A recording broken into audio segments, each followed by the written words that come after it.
Depression फेसमा गइसक्यो थियो। यो श्रीकेश त साच्चै भन्नु भने त मेरो लागि त गड गिफ्ट नै भएको हो। तर यो श्रीकेशले गर्दो रहेछ। हेयर कति धेरै बाक्लो भएर आयो। हिमानी राज रश्मि र मनिषा कोइरालाले दिँदाखेरि मैले देखेको थिएँ यो भिडियो, तर त्यतिखेर चाहिँ मलाई ट्रस्ट लागेन।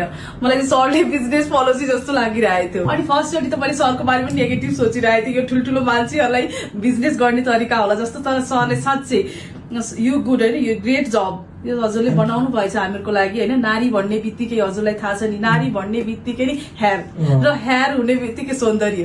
मेरो त हेयर भन्नुहुन्छ भने 75% झरिसकेको थियो। 2-3 लाख मैले खर्च गरेँ हेयरमा।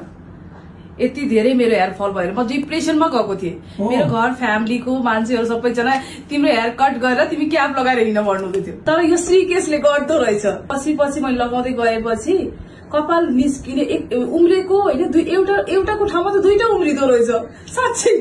तर यो लगाउँदै गएपछि मलाई माइग्रेनको पनि प्रब्लम सल्भ भएको छ।